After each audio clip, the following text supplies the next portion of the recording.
चलिए तो हम लोग स्टार्ट करते हैं with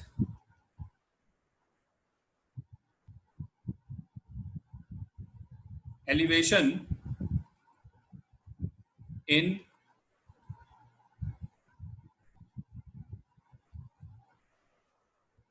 boiling point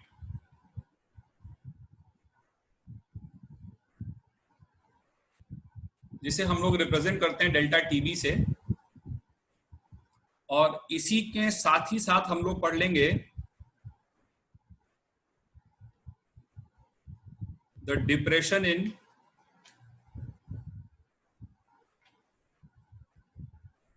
freezing point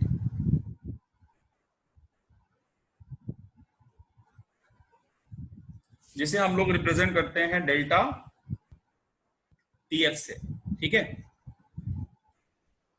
तो क्या मतलब है इस बात का,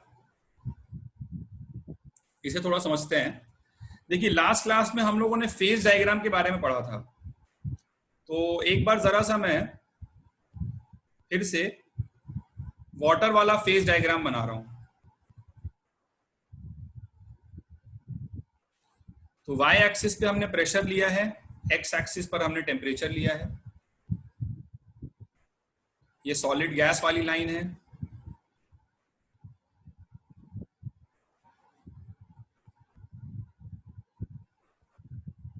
ये सॉलिड लिक्विड इक्विलिब्रियम वाली लाइन है, और ये वेपर प्रेशर वाली लाइन है जो एक पॉइंट पर जाकर टर्मिनेट कर जाती है जहां पे हमें सुपर क्रिटिकल फ्लूइड मिल जाता है। ठीक है, over here we have solid, over here we have liquid and over here we have gas. ठीक है, अच्छा अब देखो क्या है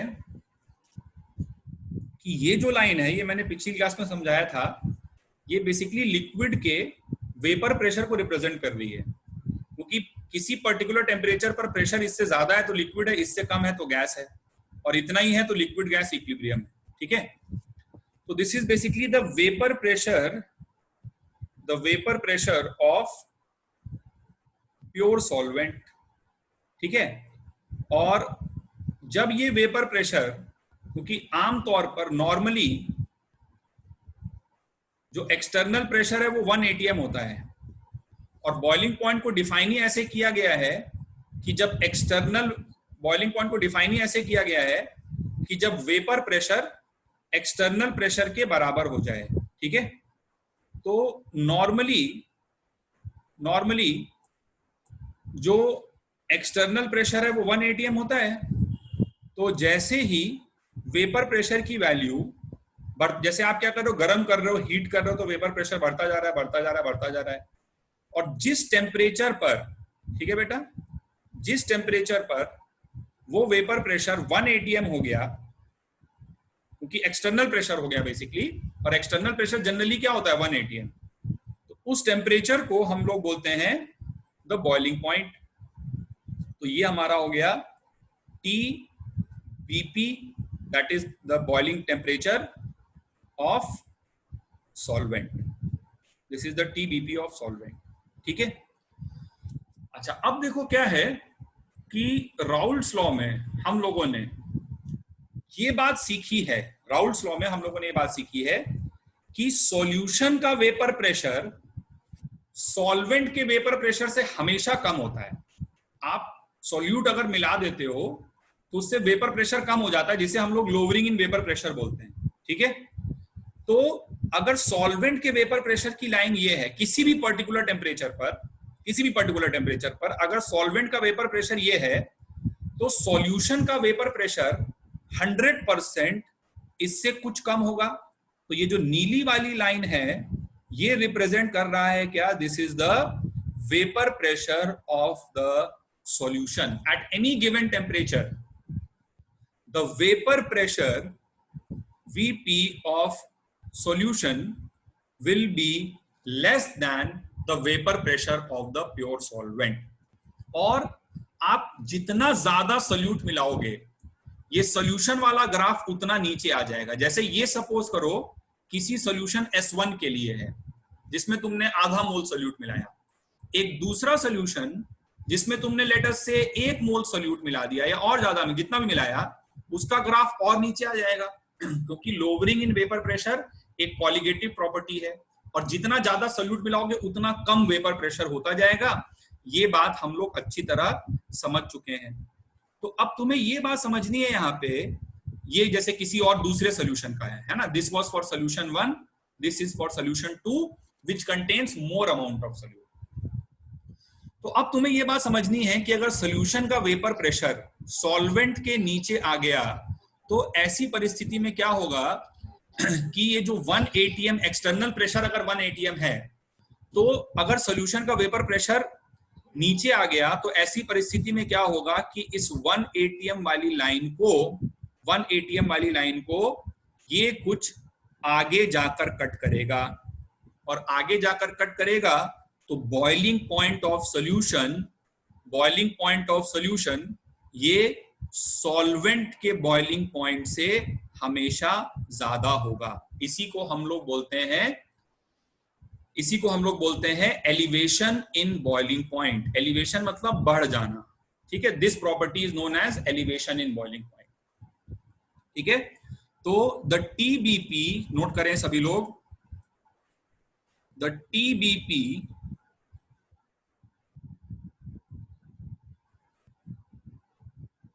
फिगर भी बनाना है सर। हाँ,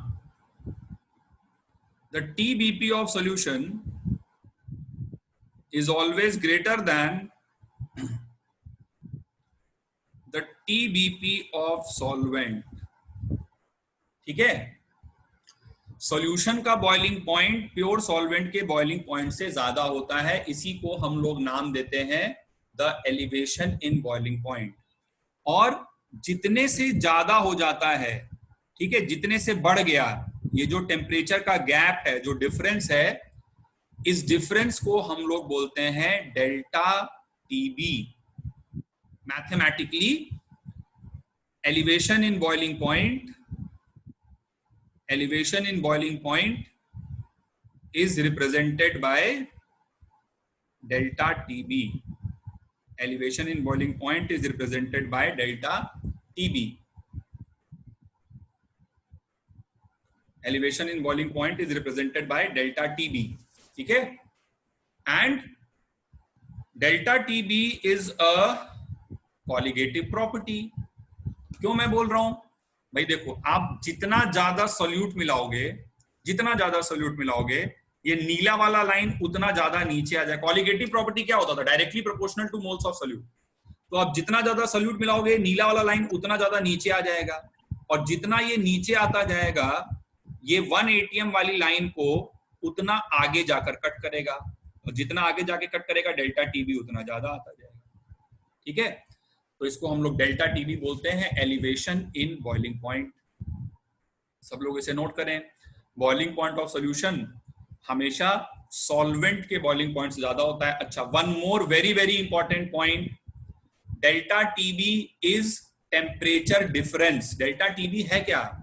डेल्टा टीबी है TBP of solution minus TBP of solvent. ये है delta TB, TBP of solution minus TBP of solvent, ठीक है। तो ये टेम्परेचर डिफरेंस है, और यदि ये टेम्परेचर डिफरेंस है तो इसको डिग्री सेंटीग्रेड में निकालो या केल्विन में निकालो, सेम आएगा। ये बात बहुत बचपन में गैसियस स्टेट में मैं समझा चुका हूं आपको। डिफरेंस इन डिग्री सेंटीग्रेड और केल्विन इज सेम। तो डेल्टा टीबी की वैल्यू अगर 2 डिग्री सेंटीग्रेड दी हुई है तो वो 2 केल्विन भी होगी, उसमें पागलों की तरह 273 मत जोड़ देना।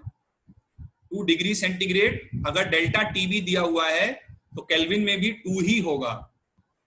समझ रहे हो मेरी इस बात को कि नहीं? बोलो जल्दी से। Yes sir.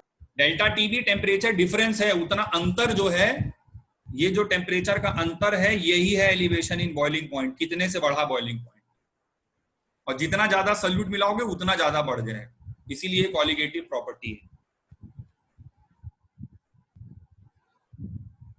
आदित्य कुमार को क्या प्रॉब्लम हो रही है यार?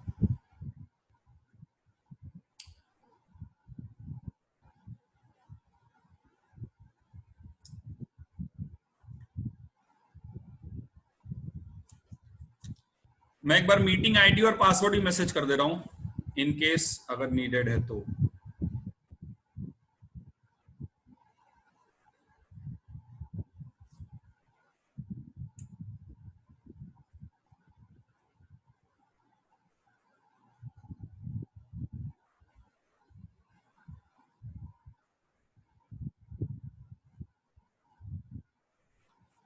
एक बार उस तरह से ट्राई कर लो अगर दिक्कत आ रही है तो। चलो समझ गए सब लोग, नोट कर लो जल्दी फटाफट।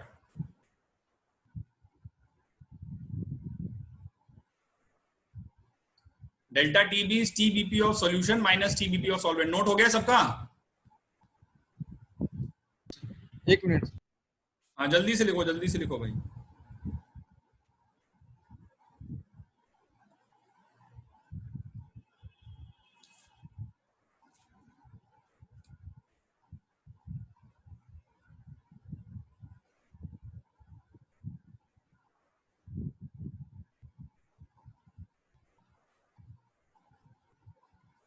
आगे बढ़े। Yes sir. ठीक है, तो सॉल्यूशन का बॉइलिंग पॉइंट क्या होता है? बढ़ जाता है। तो ये हो गया एलिवेशन इन, जितने से बढ़ता है उसी को बोलते हैं elevation in boiling point. Elevation in boiling point क्या है? टेम्परेचर का डिफरेंस है, ठीक है। और टेम्परेचर का डिफरेंस है तो चाहे डिग्री में निकालो चाहे केल्विन में निकालो उसकी वैल्यू सेम आएगी। और कॉलिगेटिव प्रॉपर्टी होगी, जितना ज्यादा सोल्यूट मिलाओगे सॉल्यूशन का वेपर प्रेशर वाला लाइन उतना नीचे आ जाएगा, तो 1 atm को उतना ज्यादा आगे जाकर कट करेगा, तो बॉइलिंग पॉइंट की वैल्यू बढ़ती जाएगी, ठीक है। चलो आगे बात करते हैं फिर। अभी अब बॉइलिंग पॉइंट तो बढ़ गया। अच्छा, अब इसी लाइन को, जो सॉल्यूशन के वेपर प्रेशर वाली लाइन है, उसको अगर पीछे एक्सटेंड किया जाए, तो पीछे एक्सटेंड किया जाए तो तुम्हें यह बात समझ में आना चाहिए कि ये सॉलिड गैस इक्विलिब्रियम वाली जो लाइन थी इसको भी कुछ पीछे जाकर कट करेगा। और इसके लिए जो पॉइंट यहां पे था, यहां से स्टार्ट हो रहा था, एक तरह से तुम समझो तो इधर से इधर जा रहे हो, इधर से इधर जा रहे हो तो मेल्टिंग पॉइंट, और इधर से इधर आ रहे हो तो फ्रीजिंग पॉइंट। क्या ये बात समझ में आया क्या? जैसे इस लाइन को मैंने पिछली क्लास में बोला था कि इस लाइन को हम लोग मेल्टिंग पॉइंट लाइन बोलते हैं। तो मेल्टिंग पॉइंट लाइन, मेल्ट कौन करता है यार? लिक्विड मेल्ट, सॉरी मेल्ट कौन करता है? सॉलिड मेल्ट करता है ना। तो तुम अगर सॉलिड से लिक्विड में जा रहे हो, मान लो 1 atm पर हो, ये प्रेशर है 1 atm, ठीक है, और ये टेम्परेचर तुम जानते हो 0 के बराबर होता है, ठीक है। तो 1 atm पे हो और गर्म कर रहे हो तो 0 पे आइस मेल्ट करके पानी बना लिया। अब सपोज करो लिक्विड को तुम ठंडा कर रहे हो, टेम्परेचर कम कर रहे हो, तो जो 0 आइस के लिए मेल्टिंग पॉइंट है, वो 0 पानी के लिए फ्रीजिंग पॉइंट भी तो हो गया ना, तो इसको फ्रीजिंग पॉइंट की तरह भी सोच सकते हो, ठीक है। तो अब क्या होगा कि ये जो सॉल्यूशन वाली लाइन है ये पीछे पीछे नीचे नीचे चल रही है इसके, तो इस वाली लाइन को पीछे आके कट करेगी, तो इसकी वजह से क्या होगा, जो ट्रिपल पॉइंट है वो भी पीछे खिसक जाएगा। और ट्रिपल पॉइंट अगर पीछे खिसकेगा तो ये जो फ्रीजिंग पॉइंट वाली लाइन है ये भी क्या होगी, कुछ पीछे शिफ्ट हो जाएगी। समझ रहे हैं आप बात को? तो सॉल्यूशन का बॉइलिंग पॉइंट तो बढ़ गया, समझ रहे हैं? जैसे जैसे ये वाला टेम्परेचर, ये टेम्परेचर क्या रिप्रेजेंट कर रहा है? दिस इज, इसके नीचे का जो टेम्परेचर है ना, ये वाला टेम्परेचर, ये टेम्परेचर रिप्रेजेंट कर रहा है, दिस इज TFP, FP लिखा हुआ है, this is TFP of solvent. और ये वाला जो टेम्परेचर है,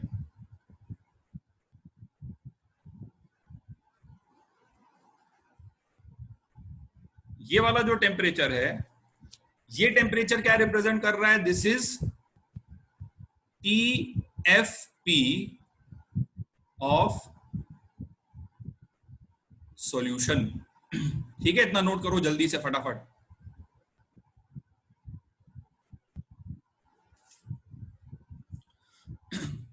और यहां से क्या बात समझ में आ रही है तुम्हें?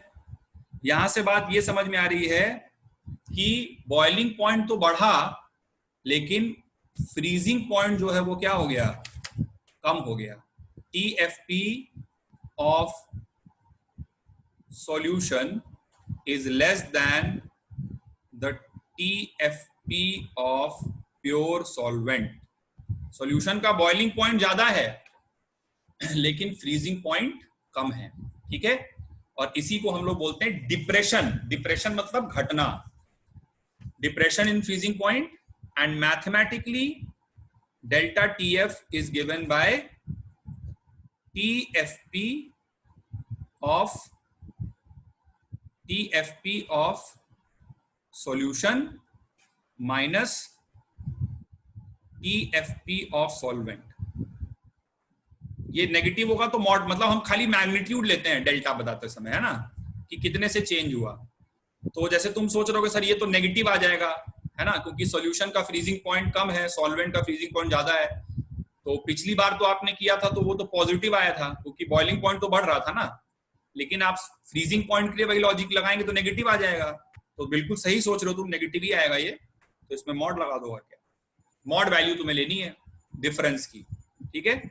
So this quantity over here is delta TF, इसी को बोलते हैं डेल्टा TF, ठीक है। जो टेम्परेचर का डिफरेंस है मैग्नीट्यूड, और ये भी टेम्परेचर डिफरेंस है।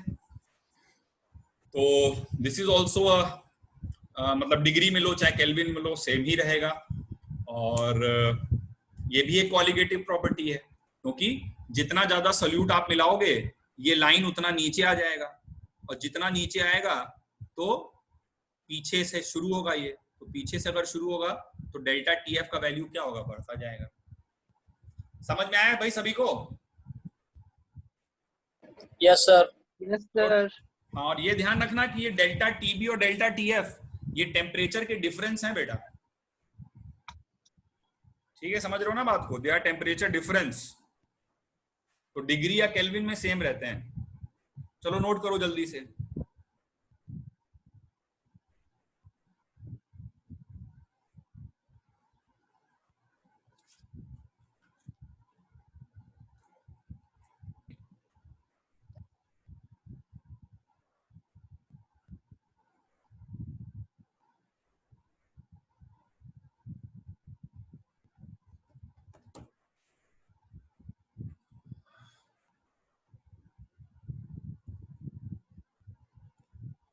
नोट हो गया सबका?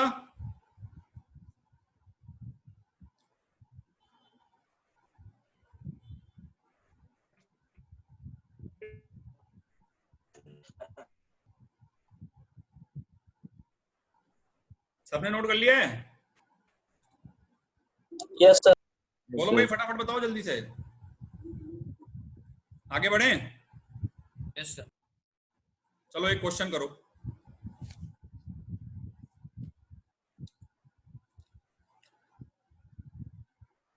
तुम्हारे पास है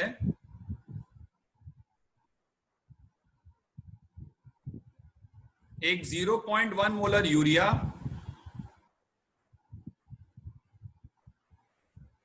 दूसरा 0.1 मोलर NaCl, और तीसरा 0.1 मोलर CaCl2 का सोल्यूशन। ये तीन अलग अलग सॉल्यूशंस हैं, all of them are aqueous solutions. Aqueous aqueous aqueous. इस सॉल्यूशन का नाम रख देते हैं A, इस सॉल्यूशन का नाम रख देते हैं B, और इस सॉल्यूशन का नाम रख देते हैं C, ठीक है। अच्छा भाई आपको क्या करना है, सबसे पहले आपको बताना है कि इनमें ऑर्डर ऑफ RLVP क्या होगा। फिर आपको बताना है ऑर्डर ऑफ VP यानी वेपर प्रेशर क्या होगा। फिर आपको बताना है ऑर्डर ऑफ पाई क्या होगा। फिर आपको बताना है order of delta TB that is elevation in boiling point क्या होगा। फिर आपको बताना है ऑर्डर ऑफ बॉइलिंग पॉइंट क्या होगा, फिर आपको बताना है ऑर्डर ऑफ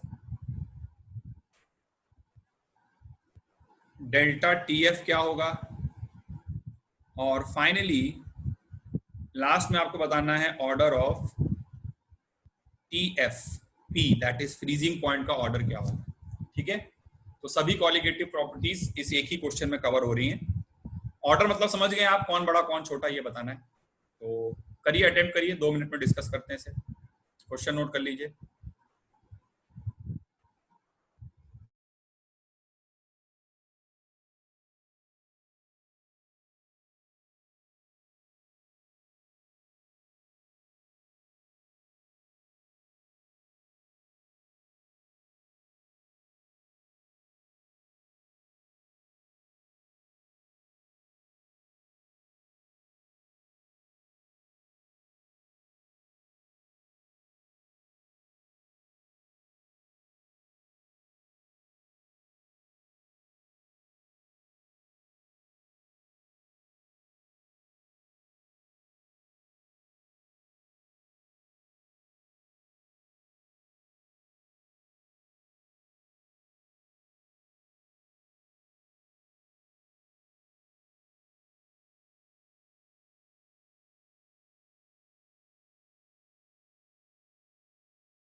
चलिए, हो गया भाई,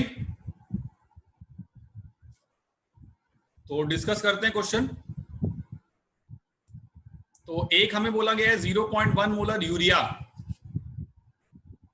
ये सोल्यूशन है ए।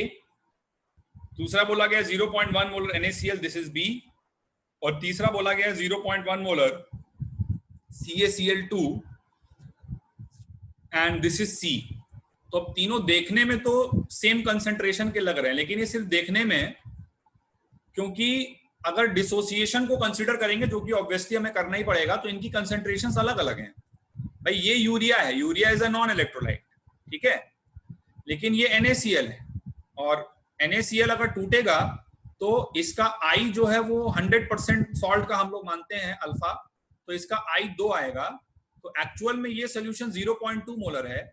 और उसी तरह CaCl2 अगर 100% टूटेगा, जो कि हमें मानना पड़ेगा क्योंकि अल्फा कुछ नहीं दिया हुआ है, तो इसका I 3 आएगा।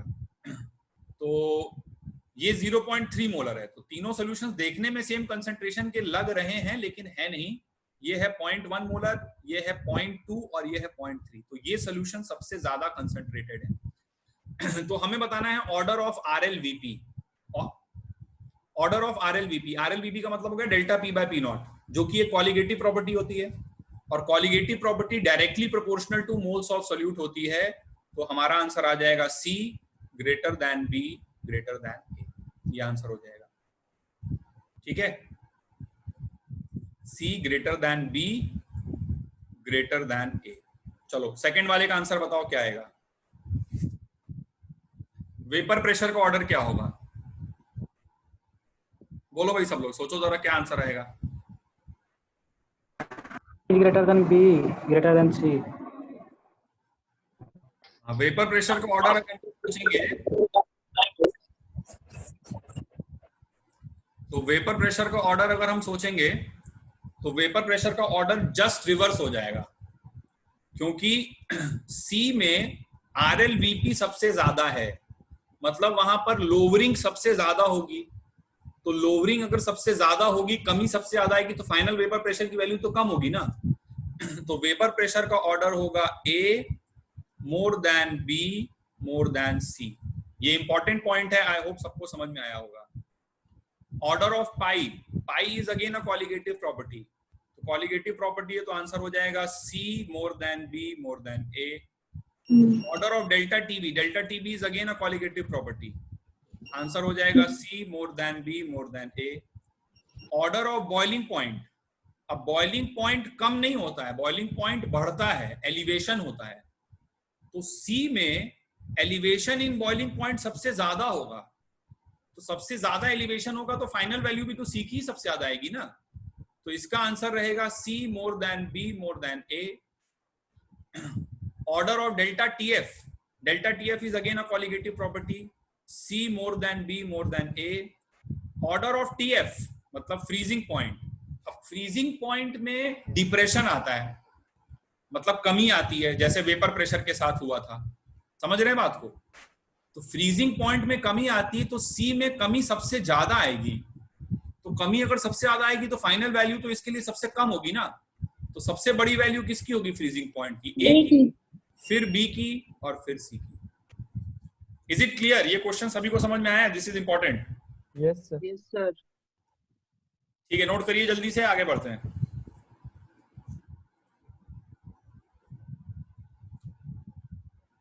क्या हुआ, डाउट किसी को? Vapour pressure. कौन सा वेपर प्रेशर? यस बेटा वेपर प्रेशर में लोअरिंग आती है ना, तो relative lowering in vapour pressure delta P upon P not, ये एक कॉलिगेटिव प्रॉपर्टी है। This is a colligative property and this is directly proportional two moles of solute. तो मोल्स ऑफ सोल्यूट सबसे ज्यादा कहां पर है? सी में है ना सबसे ज्यादा मोल्स ऑफ सोल्यूट, क्योंकि इसका आई 3 है ना। तो delta P by P not सबसे ज्यादा किसके लिए होगा? सी के लिए होगा, यानी सी में सबसे ज्यादा कमी आएगा वेपर प्रेशर में। तो कमी अगर सबसे ज्यादा आएगा तो फाइनल वैल्यू सबसे छोटा रहेगा ना। तो वेपर प्रेशर सबसे कम सी का रहेगा और सबसे ज्यादा ए का रहेगा, क्योंकि ए में जो कमी आ रही है वो लीस्ट है। समझ रहे हो बात को? भाई 3 बच्चों के बराबर बराबर नंबर आए, लेकिन एक बच्चे के नंबर सबसे ज्यादा काटे गए, तो जिसके ज्यादा नंबर काटे गए उसके फाइनल नंबर कम हो जाएंगे, और जिसके कम काटे गए उसके फाइनल नंबर ज्यादा रहेंगे। तो वेपर प्रेशर में कमी आ रही है, तो ए में जो कमी आ रही है वो सबसे कम है, तो फाइनल वेपर प्रेशर ए का ज्यादा रहेगा। अब बॉइलिंग पॉइंट में क्या होता था? कमी नहीं आती थी, बॉइलिंग पॉइंट बढ़ता था। तो बॉइलिंग पॉइंट बढ़ता था तो ए का सबसे कम बढ़ेगा, तो फाइनल भी तो ए का ही सबसे कम रहेगा ना। समझ गए बात को कि नहीं भाई? आगे बढ़े? यस ठीक है। Yes, sir. Yes, sir. तो आगे बढ़ते हैं। अब ये डेल्टा टीबी और डेल्टा टीएफ जो है एक्सपेरिमेंटली पाया गया। पहले डेल्टा टीबी के बारे में बात करते हैं। तो ये डेल्टा टीबी जो है एक्सपेरिमेंटली पाया गया, this is directly proportional to the molality of the solution, क्योंकि हमने बोला क्वालिटेटिव प्रॉपर्टी है। दिस इज स्मॉल m, है ना। m represents the molality. ठीक है, ऑडियो अपना ऑफ कर लीजिए। तो डेल्टा टीबी जो है m रिप्रेजेंट्स मोलैलिटी। तो बस डेल्टा टीबी जो है एक्सपेरिमेंटली पाया गया, प्रोपोर्शनल टू मोलैलिटी है। अच्छा, अब हम प्रोपोर्शनैलिटी हटाएंगे तो क्या करेंगे? प्रोपोर्शनैलिटी हटाएंगे तो हमें कांस्टेंट लगाएंगे। तो हम लिखते हैं delta TB is equals to K B into M.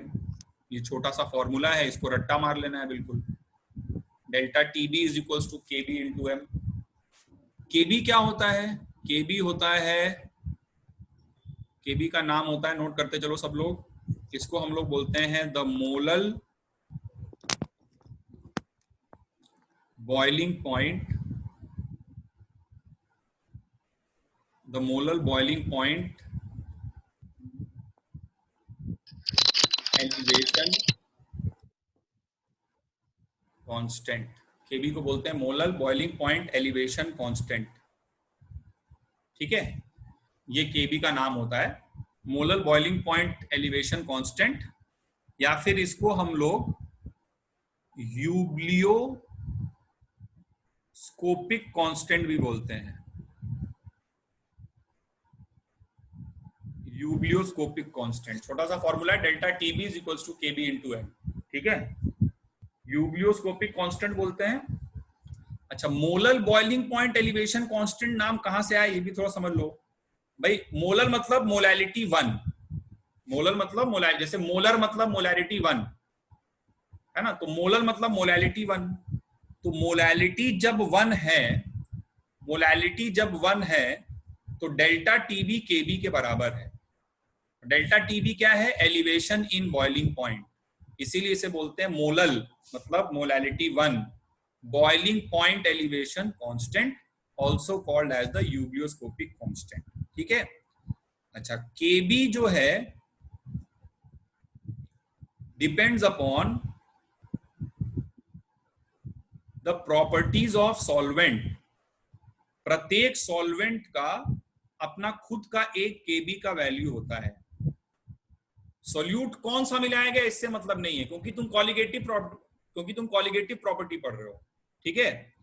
तो अगर तुमने 1 मोल सॉल्यूट मिलाया है, अब वो 1 मोल कोई भी सॉल्यूट हो, डेल्टा टीबी की वैल्यू हर केस में सेम आनी चाहिए, तो वो तभी हो पाएगा ना जब केबी सेम हो। ठीक है। तो केबी जो है it depends upon the properties of solvent. मतलब हर सॉल्वेंट का अपना खुद का एक यूनिक वैल्यू ऑफ केबी होता है। Every solvent has a unique value of KB, right? Depends upon the properties of the solvent. अच्छा भाई, अब इसकी यूनिट के बारे में बात करें तो इसकी यूनिट बहुत ही आसान निकालना, कोई ऐसी खास बात नहीं है। डेल्टा टीबी को एसआई यूनिट में बात करें तो हम लोग केल्विन में डालेंगे, है ना, तो ये केल्विन हो गया। केबी का यूनिट हम निकालना चाह रहे हैं और मोलैलिटी होता है मोल्स ऑफ सोल्यूट पर केजी ऑफ सॉल्वेंट। ठीक है। तो मोलैलिटी को डालेंगे मोल अपॉन केजी। तो यहां से केबी का यूनिट कितना आ जाएगा भाई? केबी का यूनिट आ जाएगा केल्विन केजी मोल इनवर्स। ठीक है, ये केबी का यूनिट होता है और प्रत्येक सॉल्वेंट का अपना खुद का एक केबी का वैल्यू है। अगर कभी एसोसिएशन या डिसोसिएशन हो रहा होगा तो हम लोगों को यहाँ पर एक आई वाला फैक्टर यूज करना पड़ेगा। तो हमारा फॉर्मूला मॉडिफाई हो जाएगा, आई इंटू केबी इंटू एम हो जाएगा जब भी एसोसिएशन या डिसोसिएशन होगा। और वो हम जानते हैं वैसे भी होता है हमेशा, जब भी एसोसिएशन या डिसोसिएशन होता है तो आई वाला फैक्टर आ जाता है। ठीक है। तो this is the form which we are going to use in case of association or dissociation.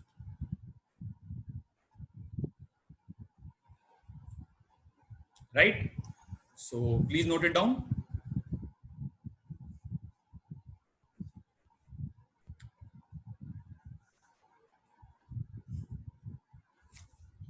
कोई डाउट है किसी को?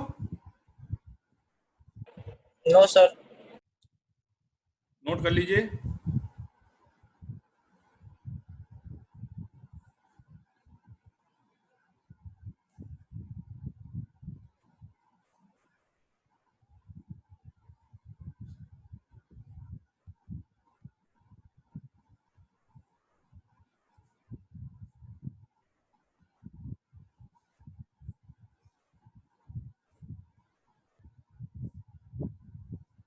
चलिए, नोटेड एवरीबॉडी, आगे बढ़ते हैं। तो जिस तरह से डेल्टा टीबी के लिए बात हुई उसी तरह से बात डेल्टा टीएफ के लिए भी हो सकती है। तो delta TF is depression in freezing point and this is also proportional to molality. M का मतलब आप समझी गए?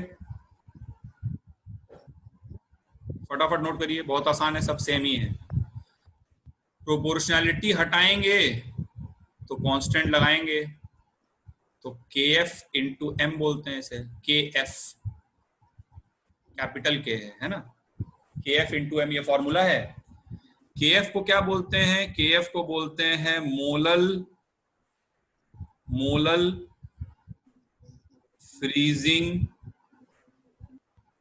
पॉइंट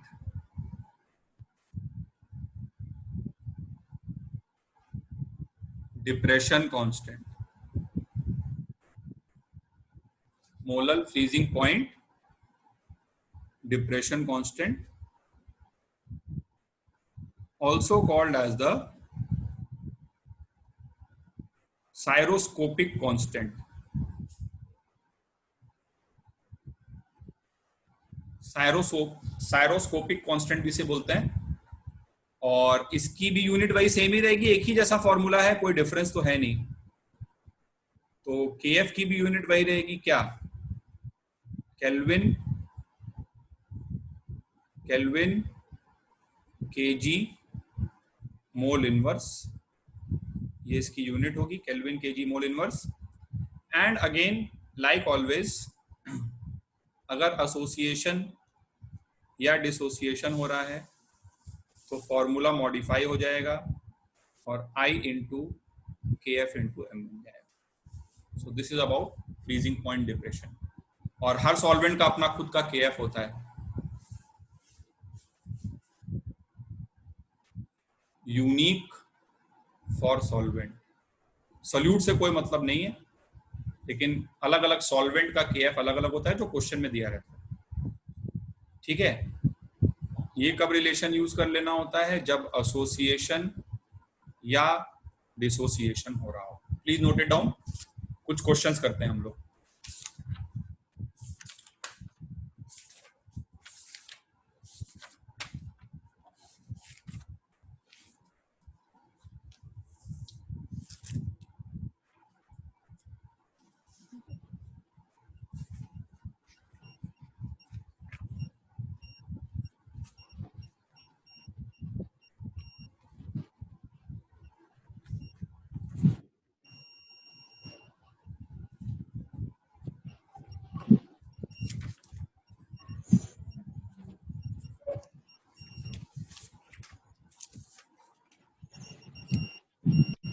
चलिए नोट करिए, क्वेश्चन करते हैं।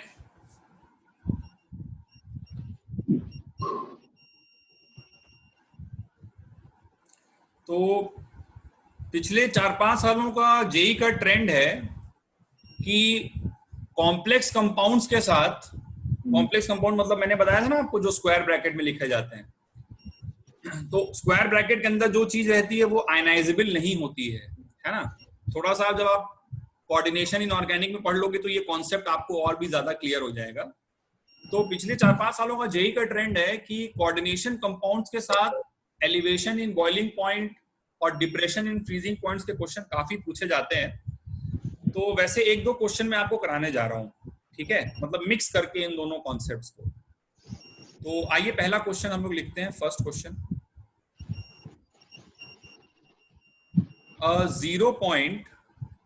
0.001 molal aqueous solution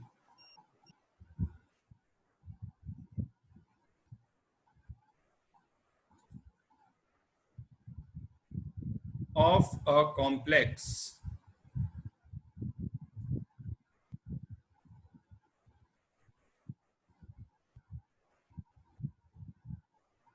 represented as PT NH3 whole 4 Cl4 has a freezing point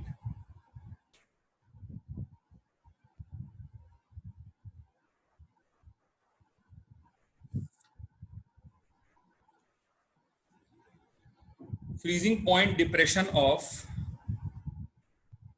0.0054 degree centigrade.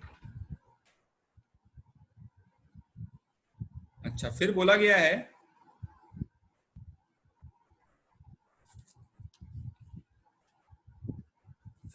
है कि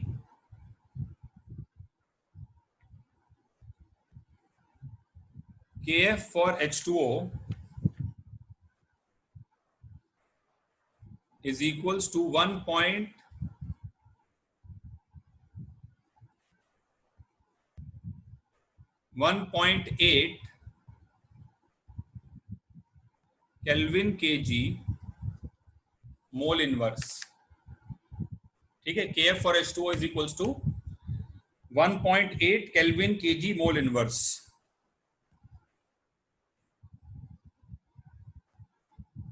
Assume alpha equal to 1 for complex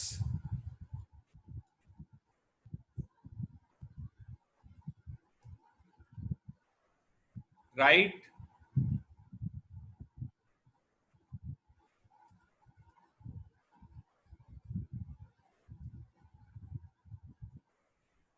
formula of complex. ठीक है, तो फॉर्मूला ऑफ कॉम्प्लेक्स मतलब आप ऐसा सोच सकते हो यहाँ पे कि सर फॉर्मूला तो दिया ही हुआ है आपने, ये रहा कॉम्प्लेक्स का फॉर्मूला, लेकिन ये जो फॉर्मूला है ये मैंने कॉम्प्लेक्स वाले फॉर्म में नहीं दिया, ये मैंने आपको मॉलिक्यूलर फॉर्मूला दे दिया है बस, है ना। तो आपको इस फॉर्मूले को कॉम्प्लेक्स के फॉर्म में रिप्रेजेंट करना है। अब देखो इसमें क्या करना होता है कि प्लैटिनम तो जो है वो क्या है भाई, एक मेटल है। NH3 जो है वो न्यूट्रल है, अमोनिया का मॉलिक्यूल न्यूट्रल होता है। ये क्लोरीन जैसे कॉम्प्लेक्स में क्या होता है, कॉम्प्लेक्स पार्ट होता है और एक सिंपल पार्ट होता है ना। तो जो भी अनायनिक स्पीसीज होते हैं, है ना, वो अनायनिक स्पीसीज अंदर भी हो सकते हैं और बाहर भी हो सकते हैं। जो अंदर वाली चीज होती है, ठीक है, जो अंदर वाली चीज होती है इसको हम लोग बोलते हैं द कोऑर्डिनेशन स्फीयर, है ना। जैसे फॉर एग्जांपल मैं एक एग्जांपल लेके आपको बताऊं, ये सब अभी आप कोऑर्डिनेशन पढ़ोगे तो बिल्कुल बढ़िया से क्लियर हो जाएगा। ठीक है, जैसे किसी कॉम्प्लेक्स का फॉर्मूला लिखते हैं ना, तो मान लो ये K4FeCN6 ये कॉम्प्लेक्स का फॉर्मूला मान लो। ठीक है, तो मैंने तुम्हें बताया कि जो स्क्वायर ब्रैकेट के अंदर वाला पार्ट होता है वो आयनाइजेबल नहीं होता है। ठीक है, तो इस वाले पार्ट को हम लोग बोलते हैं द कोऑर्डिनेशन स्फीयर।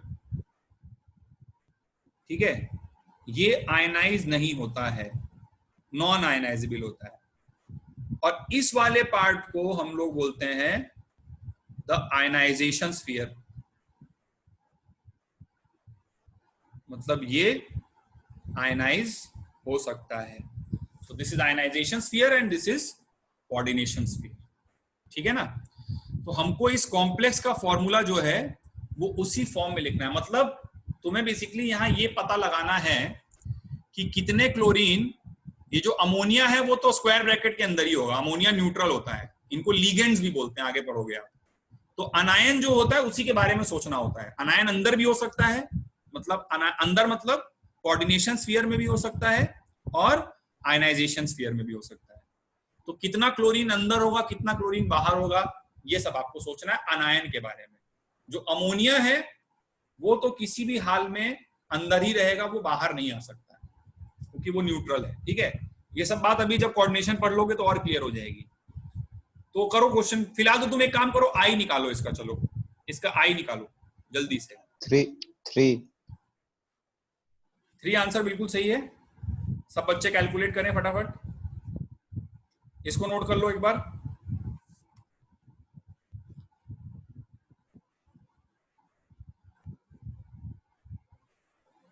ये नोट कर लिया है क्या? No, sir. लिखो लिखो लिखो लिखो। तो यहां पे क्या करो आप बेटा,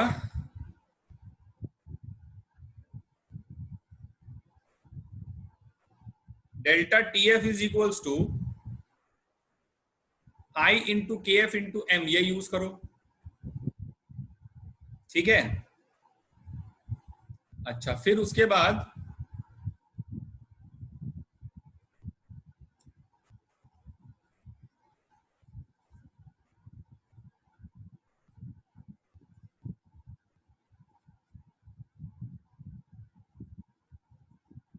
डेल्टा TF का वैल्यू आपको दिया हुआ है, कितने के बराबर दिया हुआ है? 0.0054। आई आपको पता नहीं क्योंकि वो आयनाइज वगैरह कर रहा है ना, तो आई आपको निकालना है। KF कितना दिया हुआ है? 1.8 दिया हुआ है, और मोलैलिटी आपको दिया हुआ है 0.001, ये मोलैलिटी की वैल्यू दी हुई है। ठीक है, तो यहां से अगर तुम आई की वैल्यू निकालोगे तो 1 2 3 1 2 3 डेसिमल हट जाएगा, ये 1 बन गया। 5.4 अपॉन 1.8 करोगे तो आई का वैल्यू आपके पास आ जाएगा कितने के बराबर? 3 के बराबर। ठीक है, आई का वैल्यू 3 आ जाएगा। Okay, now once we get the value of I as 3, एक बार हमारे पास आई जब 3 आया तो हमें अल्फा तो पता ही है, ठीक है, अल्फा की वैल्यू हम लोग जानते हैं, तो आई अगर 3 है और अल्फा 1 है, एक मिनट,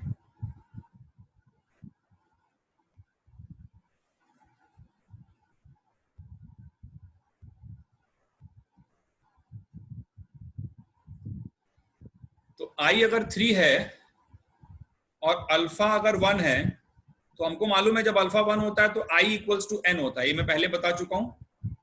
तो एन की वैल्यू यहां से आ जाएगी कितनी, 3 आ जाएगी। मतलब ये जो कॉम्प्लेक्स है, कौन सा कॉम्प्लेक्स, PTNH3 होल 4 Cl4, ये कॉम्प्लेक्स जब टूटे तो 3 पार्टिकल्स बनने चाहिए। तो किस तरह से टूटे सोचो, इसका डिसोसिएशन इस तरह से हो जाए, PTNH3 होल 4 और स्क्वायर ब्रैकेट एक लगा लो। अब टूटने पे तुम्हें 3 पार्टिकल मिलने चाहिए, तो कितना क्लोरीन अंदर रखें, कितना क्लोरीन बाहर रखें, सोचो जरा। दो अंदर हाँ, दो बाहर। 2 क्लोरीन रखो अंदर और 2 क्लोरीन रखो बाहर, ये कॉम्प्लेक्स का फॉर्मूला आ गया। अब ये जब टूटेगा तो एक ये वाला कॉम्प्लेक्स वाला पार्ट बनेगा और 2 क्लोराइड बन जाएगा, तो 3 आपको मिल जाएगा। तो ये काम करना होता है इसमें, कितना अंदर है कितना बाहर है, ये चीज जो है पूछी जाती है। ठीक है, तो एक और 3 नहीं रख सकते। इस तरह का एक क्वेश्चन आपको पैकेज में भी मिल जाएगा, उसको आप चाहो तो अभी क्लास के बाद तुरंत ही अटेम्प्ट कर लेना। प्रीवियस ईयर में मिलेगा आपको, प्रीवियस ईयर में आना, पेज नंबर 40 जेई में, जेई एडवांस का सवाल है 2015 का। और भी पिछले 2-3 सालों में काफी सवाल इस टाइप के आए हैं, तो फिलहाल तो आप इसको करना। ये समझ में आया सभी को ना, कैसे सोचा मैंने ये? Yes sir.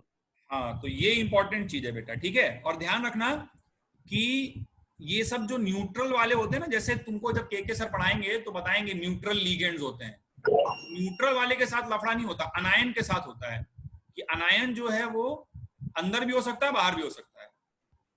ठीक है, तो इसका N अगर 3 आया है तो 2 क्लोरीन को मैंने अंदर रखा और 2 क्लोरीन को, मतलब 2 क्लोरीन को बाहर रखा, 2 क्लोरीन को अंदर रखा। ठीक है, तो अब प्रीवियस ईयर जेई का क्वेश्चन नंबर 17 भी जो है वो अटेम्प्ट करना।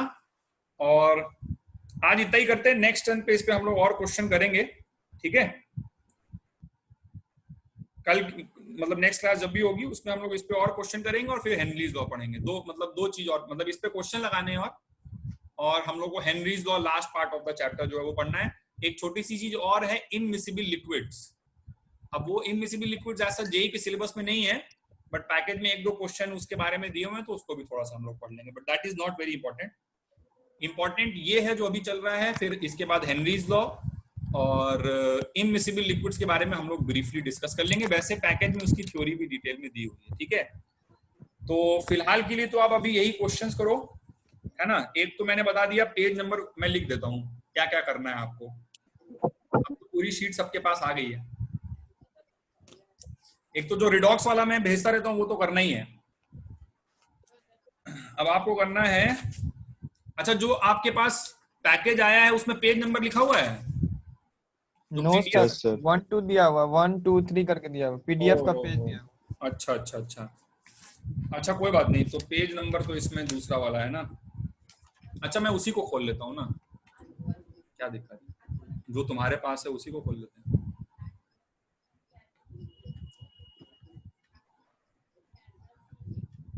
तो ये तो इलेक्ट्रोस्टैटिक्स है, एक minute, solutions and colligative properties.